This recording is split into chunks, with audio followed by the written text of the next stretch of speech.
Hello, and thank you for tuning in to the 2025 Concord Board of Education Zone C Forum. That's wards 8, 9, and 10. I'm Tony Shanella, a senior local editor with Patch and the editor for Concord, New Hampshire Patch. This forum has been recorded on October 24th in the great studios here at Concord TV.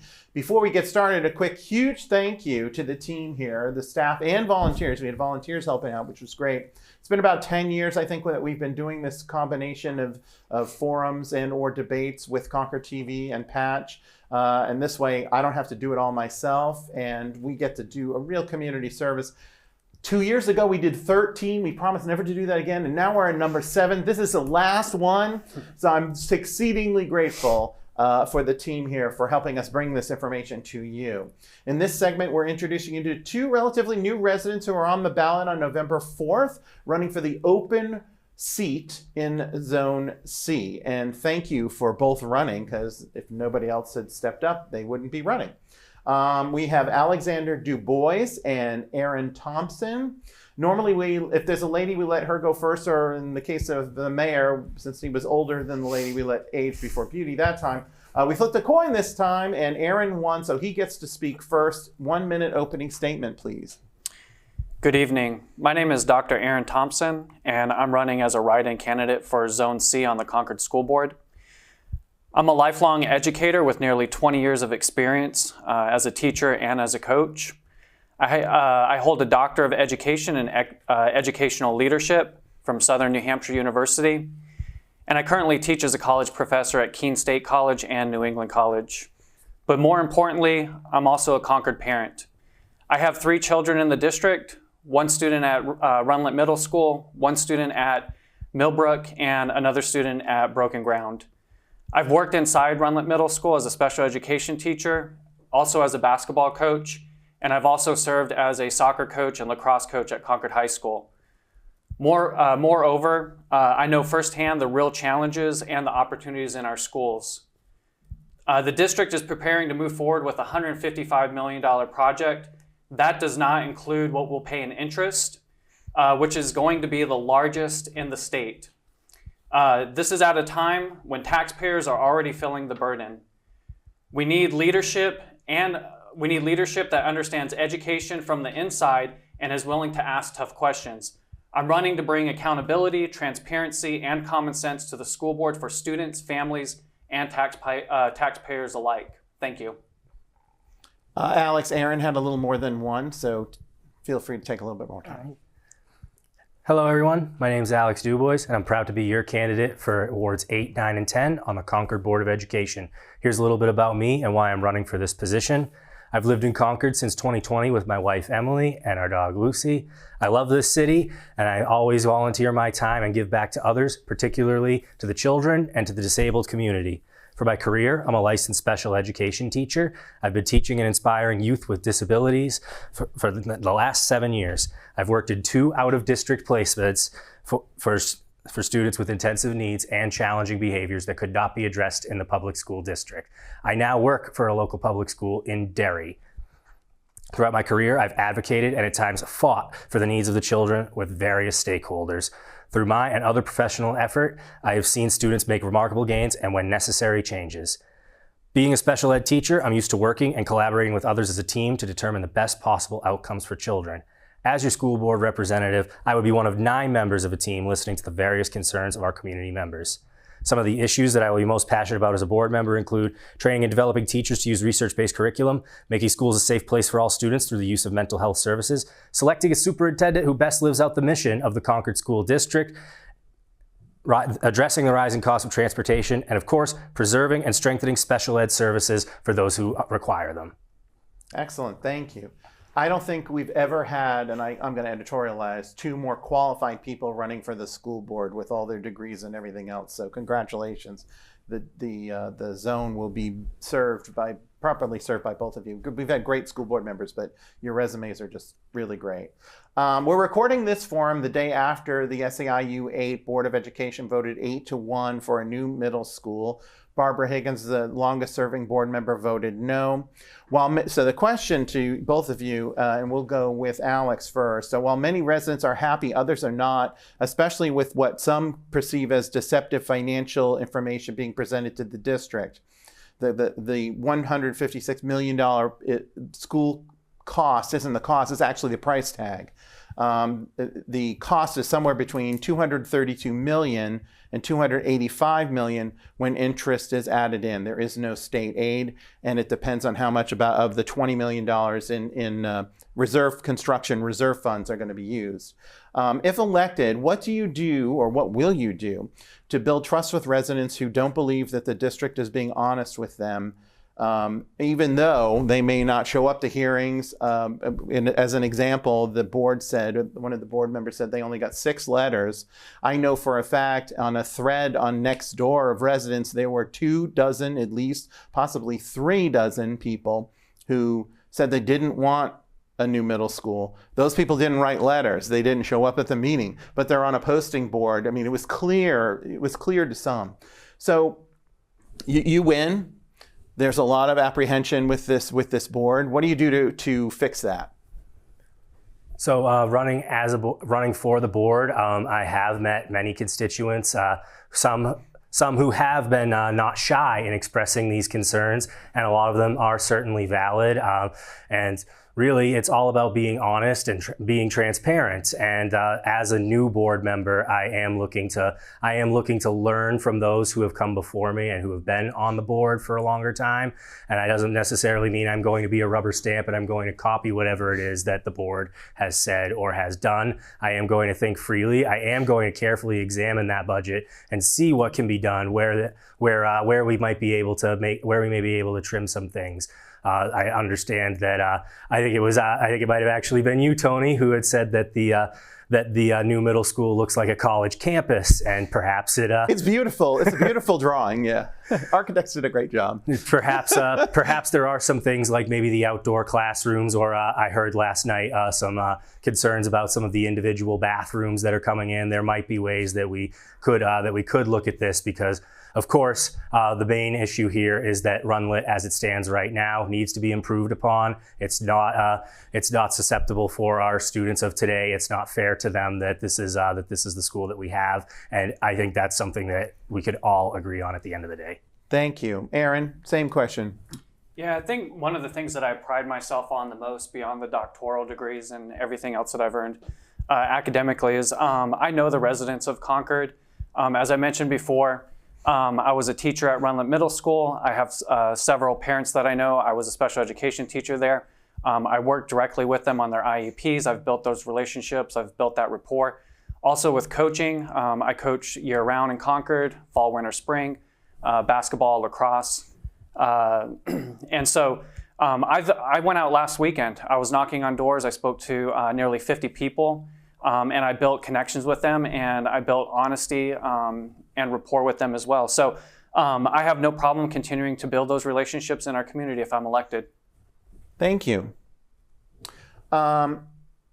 Aaron, let's go to you with this one. The district is in the process of attempting to sell the former Eastman School without knowing who will purchase it or what will be done with the property, which goes against the ethos of the charter change that was overwhelmingly approved last year.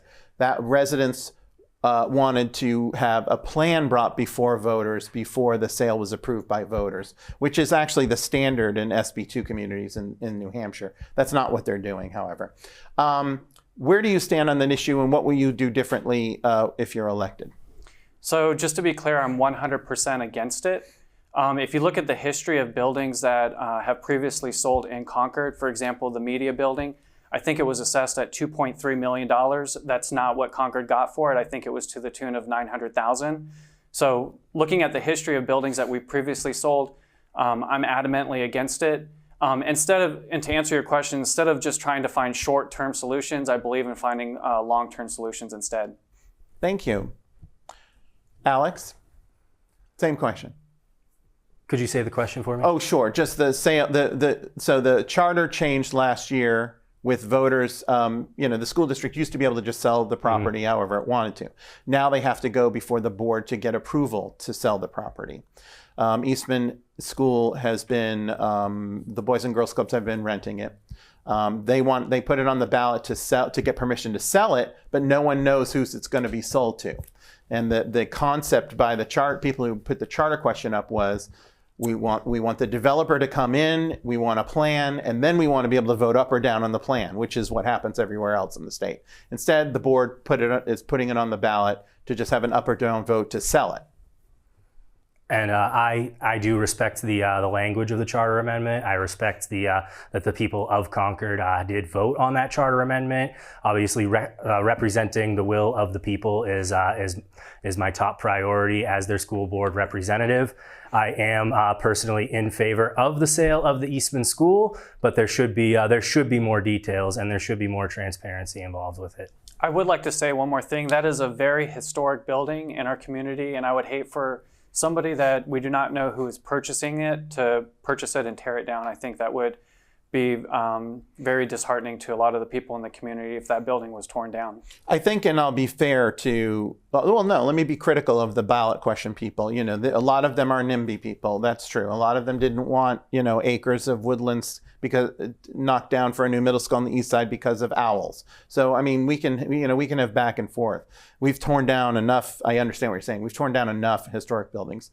At the same time, there was a plan several years ago, I think 12, a developer, a conceptual guy came in, was hired by the district, and he suggested it be like a Havenwood type of complex worth, I think, around $40 or $50 million. And the neighbors didn't want it. I mean, granted, then there was only about 20 people at that meeting. I was there. But that wasn't, I never thought of that concept of, say, elderly in-betweener housing, and that they had the building, the building was incorporated with the rest of the housing on the plateau of the parcel.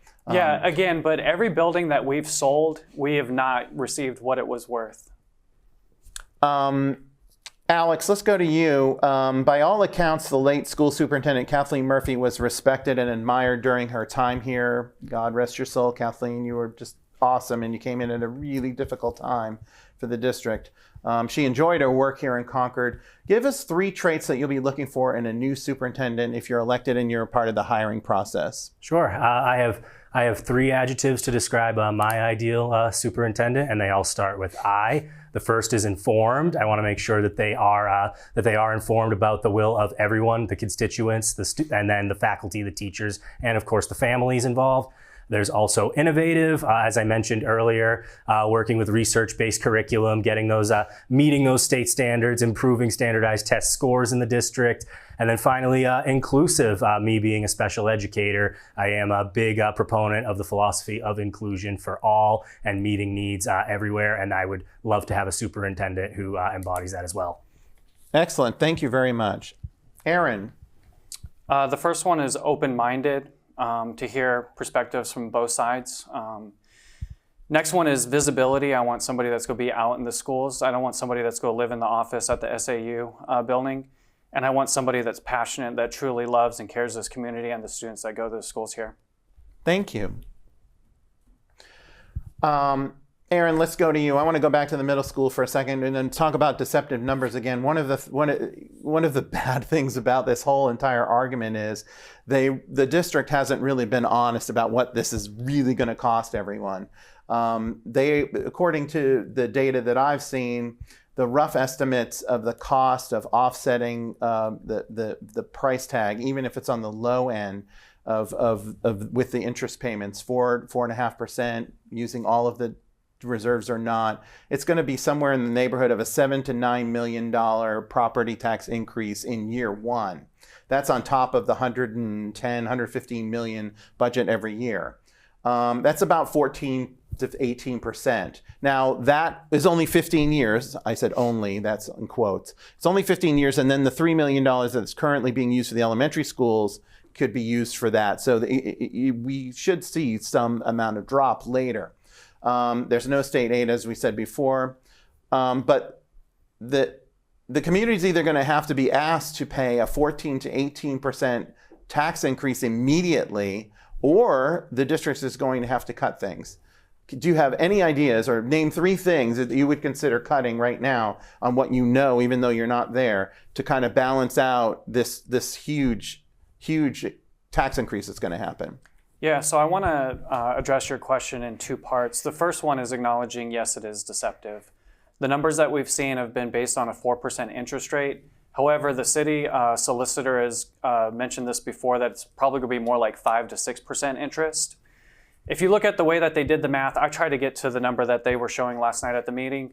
The only way to do that is if you take the 44,000 residents of Concord and divide it by the $155 million over 30 years. There's not 44,000 people in Concord that are going to be paying taxes. I have 3 kids myself. My 3 kids are not paying a property tax. So yes, those numbers are deceiving. As far as making cuts, I don't like to use that language, just making cuts. I would like to explore other options that are more financially responsible. For example, some of the software programs that we use, it's called LMS, Learning Management Systems. I've spoken to teachers in Concord before. For example, Schoology is one of the programs that they use. Teachers do not like Schoology. The teachers that I have spoken to do not like that program. We're spending money on that program. I think we should explore other options that are less expensive. If we're renovating the building, I would appreciate that we were using energy efficient materials and things like that. And are we going to talk about out-of-district placement? I'm more than happy to talk about that too. I want to just, also, if the city, and Alex, I'm going to let you answer the question too, but the 44,000 residents, we have a whole 1/10 of the city that lives in the Merrimack Valley School District. I think it's actually around 12%. So those people are off, meaning it's actually around $32,000, not 44. So it's even more than that because we have 2 separate, Merrimack Valley is the 18th. It's a tiny school district. We're 5th now instead of 3rd. It doesn't make any sense to have 2 separate districts. I'm sorry, Alex, same question to you. What are you going to look at? You're going to need to get your 3 to 5% on top of the annual. That's what the teachers are getting. They're 87% of the budget. It's $115 million. So you have to have those increases. Never mind the health care. Then you're going to lump on another 14 to 18%. There'll be a war. I mean, people don't really understand how big that is. What will you do differently? What would you look at it as? So one area that I think could use some reductions is in the administrative costs. As I've heard discussed, enrollment is down. There's less students, which means there's also less teachers and staff members. Yet there is a high amount being paid to administrative salaries that could be consolidated. I also, as a teacher myself, I understand the importance of professional development, and I have also attended many professional developments that were not effective, and perhaps professional development opportunities can be examined. One area that I think that absolutely should not be touched is to go, just to give the counter, is those special education costs. This is something that is mandated at the federal and the state level, and those are the needs that must continue to be addressed by the schools. And then finally, one way that we can reduce costs in a way is by meeting more of the staffing needs in-house instead of hiring out for contractors. We need to make Concord more appealing for people to come and become teachers, become speech pathologists, meet those needs in-house. And one way I think we can do that is by having a newer, up-to-date building where it looks appealing and welcoming to work. What would you think of an idea, just off the top of my head, because you guys know SPED better than I do. All I know is figures and what the state tells me and what's in the DOE database.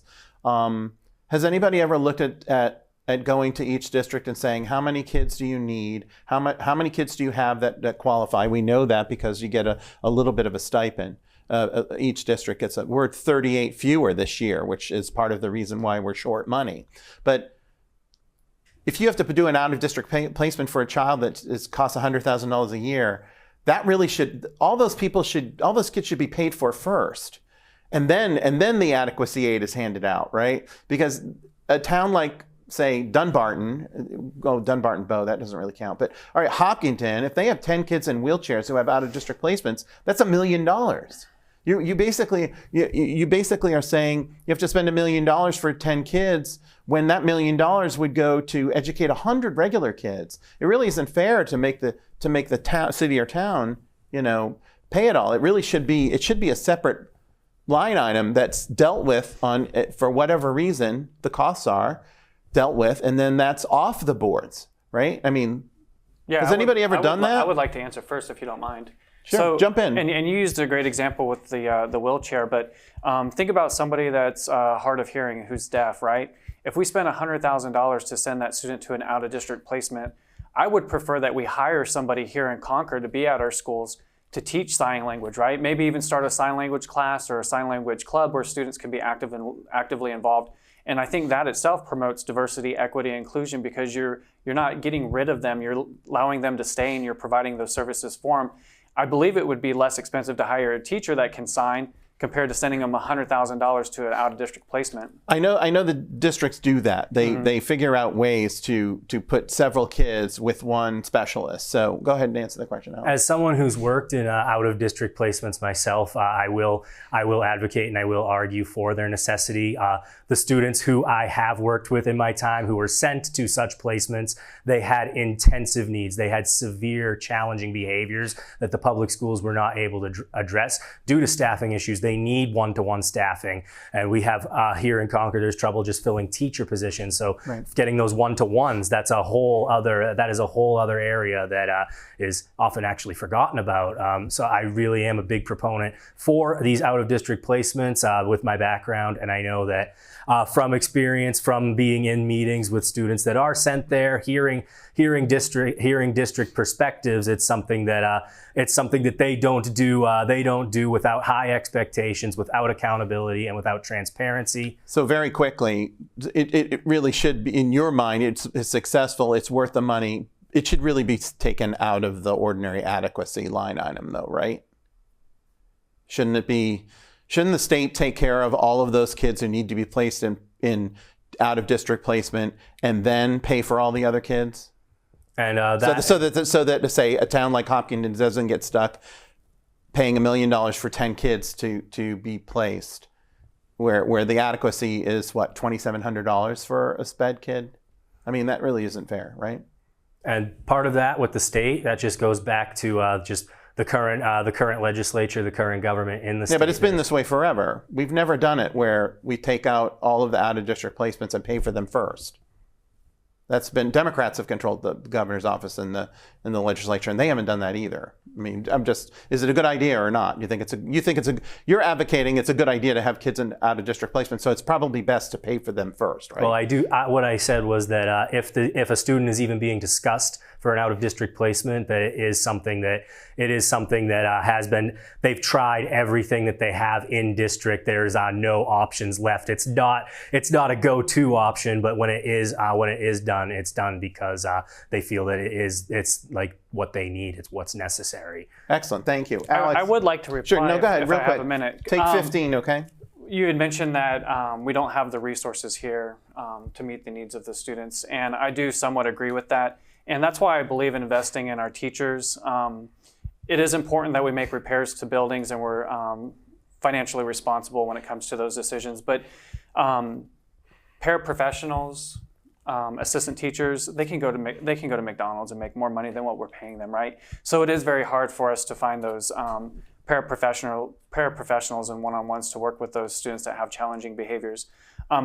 You had mentioned when it comes to cuts with taking away professional development, I think that's what our teachers need. I think they need the professional development so they can learn the skills to work with those students, so we're not sending them to out-of-district placements. And I don't think many of the paraprofessionals are actually in the contract either, so they don't always get the benefits. They're basically hourly workers. Oh, most of them don't even get health insurance or dental insurance. Alex, let's go to you real quick. During the past decade, per pupil costs in Concord have increased by more than $10,000 per student, yet at the same time, there's been no academic improvement. In fact, it's gone down, and not just with COVID, it was down before then.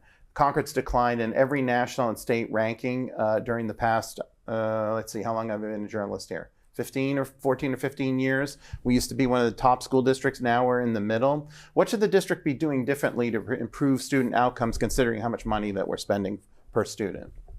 I think for starters, hiring highly qualified teachers to meet those needs and to really specialize in that testing, and working on that is one way to do that.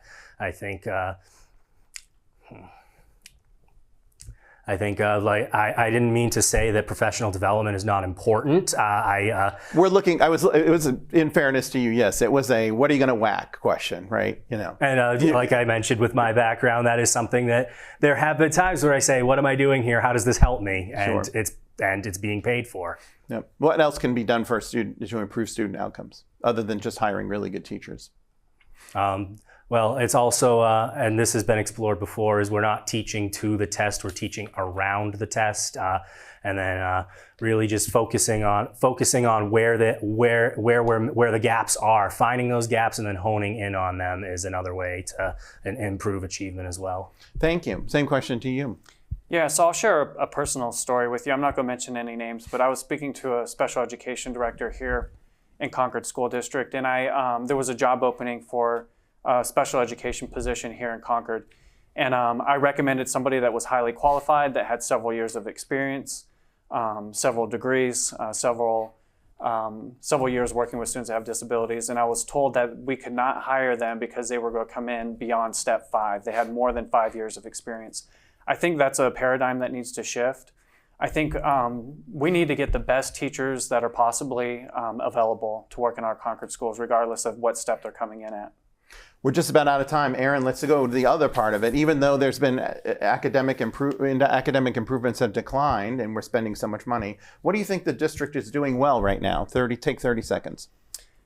I think for the most part, I think the administrators are actively involved. They're passionate about the curriculum and working with the teachers. I think the teachers are genuinely passionate about working with the students. They're engaged with the public. I see that as a parent. I have 3 students. All 3 of my students are in different schools in Concord School District, and all of them have an open line of communication. I really appreciate weekly emails. There's different programs that they use to communicate with us that keep us actively involved and open to what they're doing in the classroom. I really do appreciate that, and I think they're doing a great job of that. Excellent. Alex, what is the district doing well? I think that the district is doing a lot of things well as the capital city. I think it is working on making itself this shining example of what education should be and what it should look like for other public schools in the entire state. I believe that it is bringing in teachers and it is doing what it needs to do. And I also think that when we look at other districts that are having shortfalls and having difficulties, such as Claremont, for example, I think Concord is above the herd and ahead of the 8 ball on some of these other big issues that are going on in the state. I think we are in overall good shape. I think we are in good condition as a district. Excellent. So we're out of time. Those are the 2 candidates who will be your next Zone C, I hate that, Ward 8, 9, 10 school board member. We're going to go to closing statements now. And Alex, you go first this time. All right. 1 minute, and we got enough for 1 minute and a little bit. My name's Alex Dubois, and I'm running to be your school board representative for Zone C. I'm here again to earn all your votes as a candidate who listens and, most importantly, hears what my constituents have to say, whether it's questions, concerns, or complaints. In my time as a special ed teacher, I've learned firsthand it's impossible to make everyone happy. Not everyone agrees on everything. That's okay. One thing that I think that we can agree on is that the ones who will be impacted the most by decisions made by the board are our children. Concord's children are our future, and they deserve to receive an education in the best possible facility and the best environment that can be provided to them. As I've said before, the children of today are going to become our leaders of tomorrow. The area where the most concerns are, of course, is Runlet Middle School. After being at the meeting last night, I heard the voices of our community members. It was 41 votes in support and 16 in opposition. I read that room and I heard that there was an overall need in the community from families, from teachers in the school, even from the students themselves. And as someone joining the board, I'll do my best to approach this project through all sides and perspectives, not just my own or other members. The concerns of the taxpayers are not something that can be brushed off. Upon election to the board, I'll work tirelessly to address the concerns of my constituents, while also addressing concerns of teachers, faculty, and of course, the students in the Concord School District. Thank you. Aaron, you have a little bit more than 1 minute. You were at the meeting last night? Yes. Was there a reason that you didn't speak? I was there to listen, not to speak. I was there to hear the constituents, to hear those concerns and come to my own conclusions. And I did see that, like I said, 41 to 16. Aaron, this is closing statement. Yeah, I'm gonna get there. Where do you stand on the? So Aaron, $155 I'm going to stop. No, closing statement, please. Concord is at a crossroad. The decisions we make in the next few years will shape our schools and our tax bill for decades to come. I've worked at Runlet Middle School as a special education teacher. I've worked there as a basketball coach, and I have 3 kids in Concord School District. One of them is at Runlet Middle School.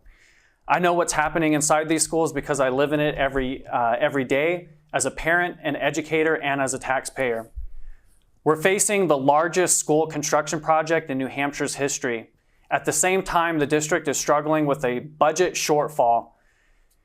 That's not the time for business as usual. That's a time for accountability, transparency, and leadership that understands both education and fiscal responsibility. I'll fight to make sure every dollar is spent wisely, that families are heard, and that Concord students and the schools get what they deserve without crushing taxpayers. On election day, I'm asking for your write-in vote for Aaron Thompson for Zone C. Concord deserves someone who's living these issues. Let's build a stronger future without losing sight of common sense. Thank you. Voters will go to the polls between 7 a.m. and 7 p.m. on November 4th. You can go to the elections tab at the Concord City website, which is concordnh.gov, for all the latest information about the election. We will have patch voter guides up next week, and they'll be up online for until the election. Again, I want to really thank the guys and the crew here at Concord TV. We got 7 in this year. It was great. I'm so grateful. Thank you so much for your help being able to deliver these forms for you. My name is Tony Shinella, and we will see you again another time.